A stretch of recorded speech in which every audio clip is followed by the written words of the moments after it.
Mandy Seabrook was born in the early 70s. She is the daughter of Mrs. Gillian Seabrook and was born about 11 years after the death of an earlier child.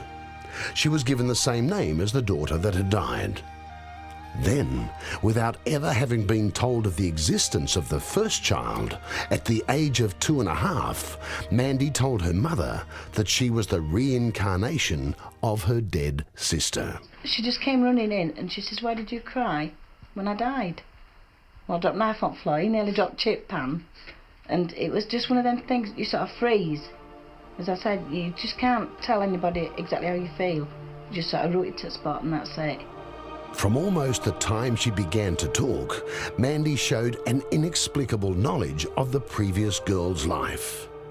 But it wasn't until we were coming to London to stay with family for holiday. Well, on the new motorway that they've built in Leeds then, you'd to come onto the motorway, past Hunslet, back of the graveyard where Mandy was buried. And she didn't know anything about that. But as we're getting level with it, she started jumping up and down it back. And she started saying, "Oh, that's where Mandy's buried. I'm buried there." I says, "No, you're not, you're here." So she says, "No, I'm Mandy too. Mandy one's buried there." And I says, "Where?" She's right over there, where all them things are, over there in that field. At a distance of over 100 miles from home, and at only 2 years old, Mandy too had correctly identified the graveyard where Mandy 1 was buried. It had never been shown to her before. Also, she had never been to that part of the country before.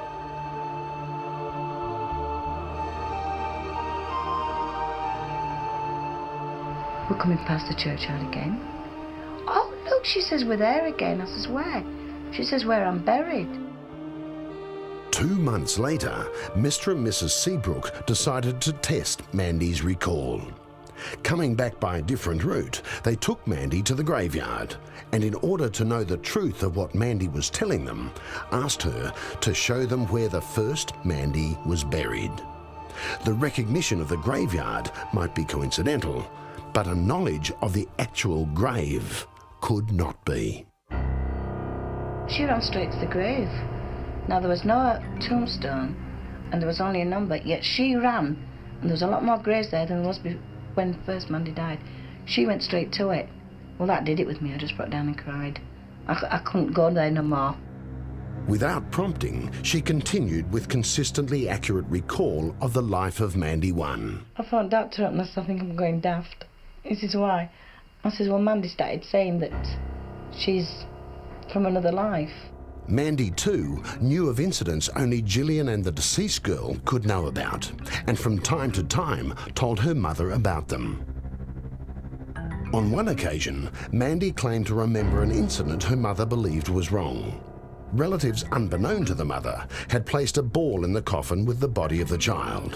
One day, Mandy asked her mother why she was buried with the ball. Her mother, not realizing this had occurred, denied it. The older girl, she asked if she could put this fluffy ball that she'd made for first Mandy in the coffin when they brought the coffin back. And I says no, that she would be buried with a bracelet, and that was it. And Carol, when I spoke to her later on, she did tell me that she had put that fluffy ball in the coffin. So she was referring to something I didn't know about. Mandy too remembered having attended her own funeral as an unseen spirit after she died, and she backed her claim with facts. The most frightening part about it was when she came in and she says that, "Why did you nearly fall on my grave?" And it was raining, it had been raining, and with the mud at the side. I slipped and people did have to grab me back from falling in. After just 7 years of age, the memory faded away. But Mandy agreed to be hypnotized and regressed under hypnosis back to that time. Her memory returned clearly.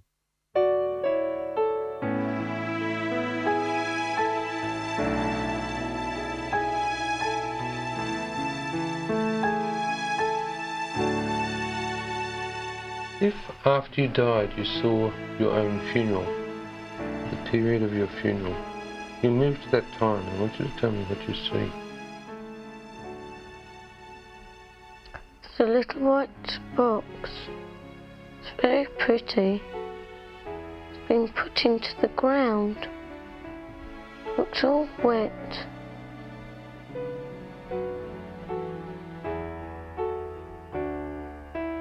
My mum walks forward to have a closer look.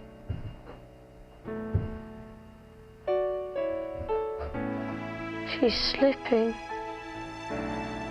Two people grab her. They pull her up again. Everybody's crying. Don't like them to cry.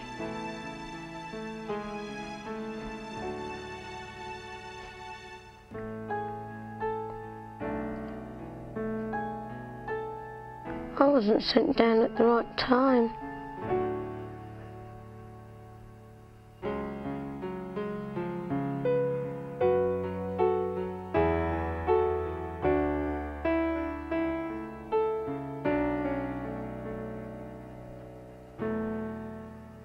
I'll be going back again soon.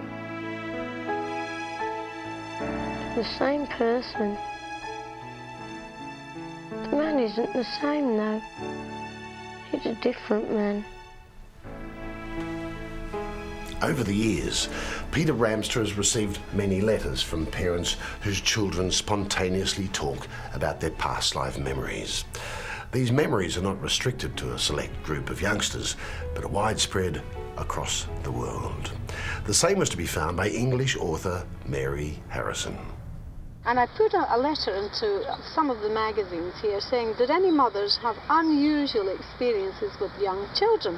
Now, the word unusual was the thing that, I don't know if that was a wise word to use, because we got absolutely bucket loads of letters back, all saying things that was absolutely unexpected about, instead of nice funny baby stories, they would say, my little child says, where's my other mummy and daddy that I used to have when I was here before? And another wee girl keeps saying to her mother, I used to be a boy when I was here before. And all variations on that theme, but all about being here before.